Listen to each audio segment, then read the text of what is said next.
Buenos días, buenas tardes, buenos días, buenas tardes, buenas noches y bienvenidos al segundo capítulo de 50 Free. Ya saben que mi inglés es de Albacete. Seguimos con la historia de la zorra buscando a su cachorro.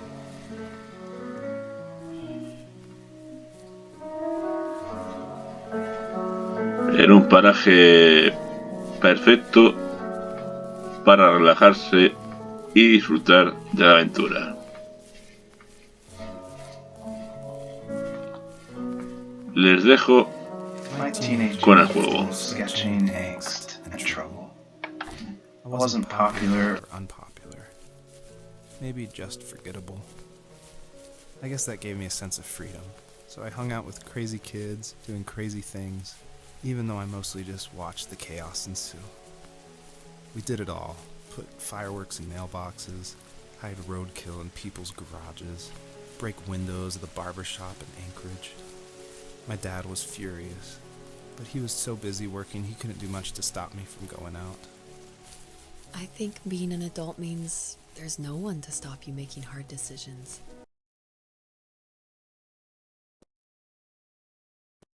Yeah, I realize that now. But at the time, I was sure he was more interested in growing his business than what was going on with me.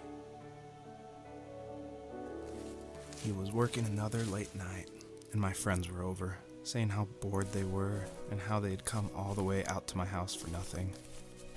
One of them mentioned how that old, ugly beyond belief truck was still in the garage, and how we should take it for a spin.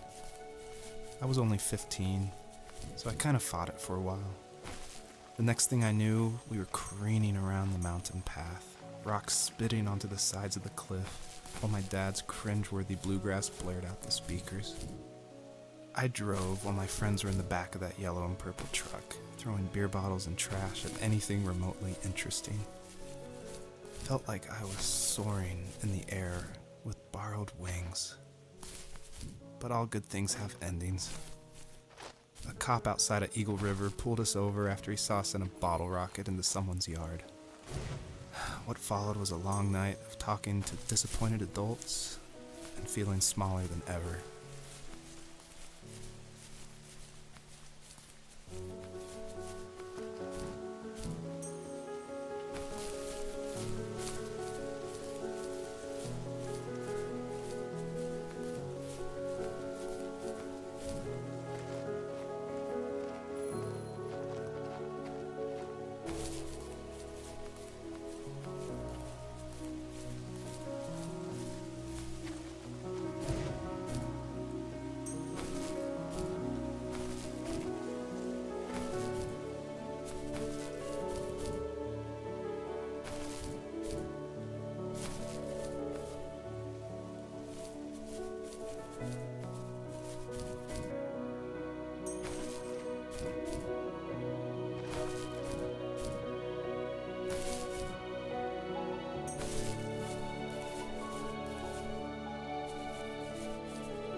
After he drove me home from the police station, I blew up at him, saying how I never wanted to be like him, how I was going to be someone and leave that hick icebox for good.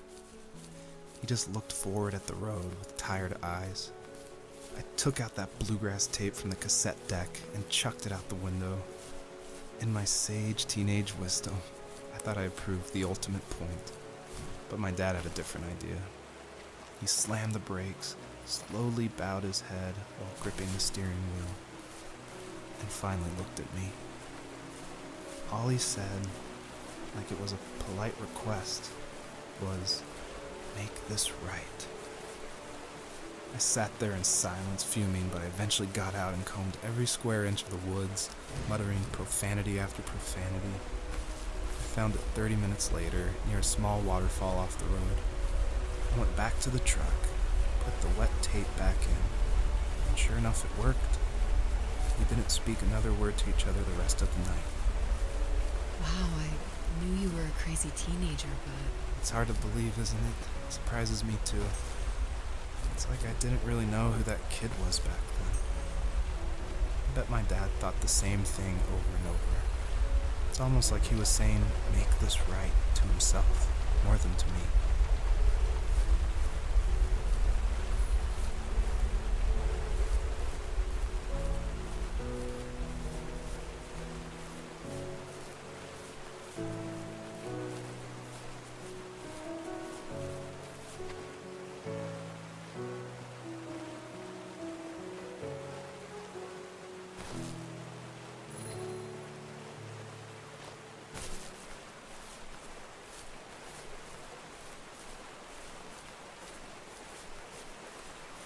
My friends would laugh about that night and talk about how crazy it was, and I laughed along, pretending it didn't bother me. But it did.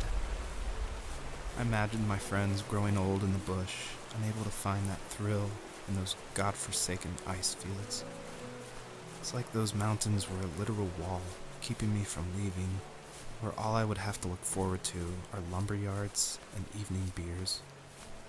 I had to climb over. That was my only goal for a long time.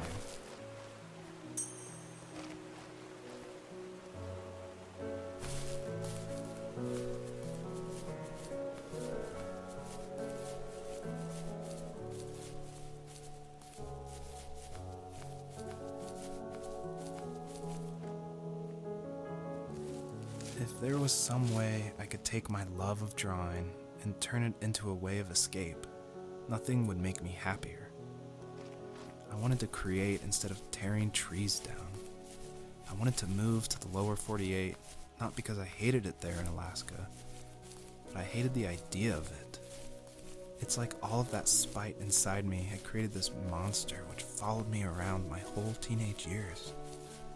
I put so much energy into doing what others didn't expect of me. Why did I do that? there's one fact you're forgetting, though. If you didn't have that fire in you, we probably would have never met. You're absolutely right. Maybe the destination is all that matters in the end. But then why am I awake? Why am I seeing this fox go on her journey?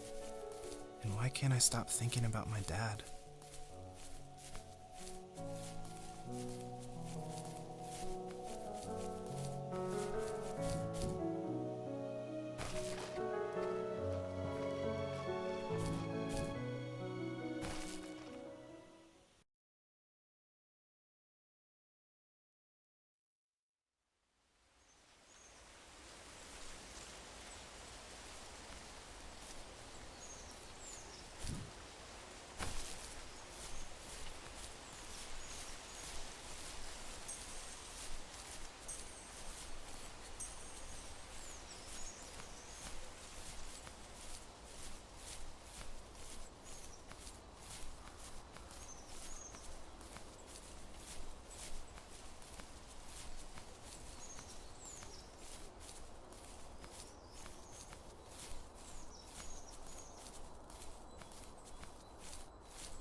My dad built a lot of stuff in his free time.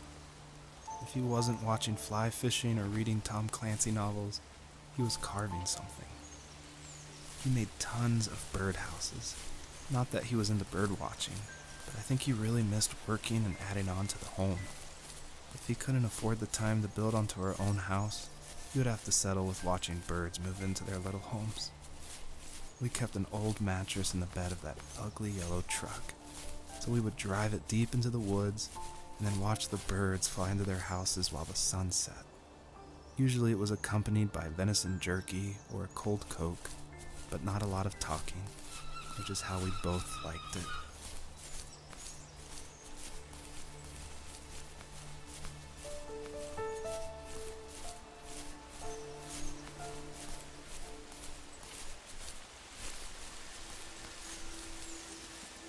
Even at my most distant, at the times when I detested him the most, he kept reaching out. For a year straight, he asked me every week when we were going camping. I thought he was just dense.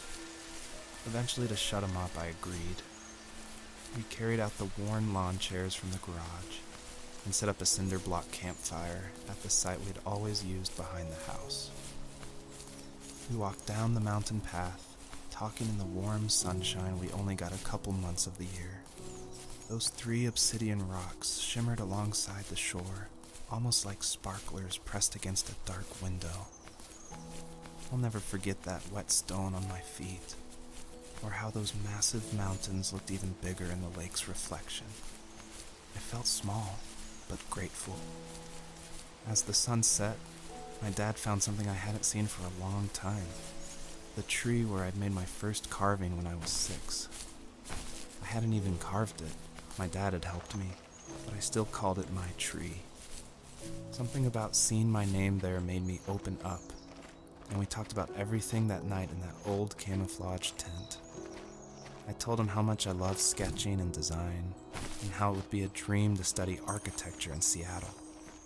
I told him how I didn't get along with my friends much anymore, but that I didn't mind being alone. He told me he was there for me, and he joked that if all he had to do was write my name on a tree to finally get me to talk, he would have left me carved logs with novels on them in front of my room every morning. I don't know why it took me that long to realize it, but it was then I knew how much he had sacrificed for me.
Y con esto finalizamos el capítulo número 2, deseando que haya sido de su agrado y emplazándoles para el capítulo número 3, que seguramente tenga que reiniciar esta misión porque no me queda muy bien cómo se hacen esos... el puzzle este de las piedras.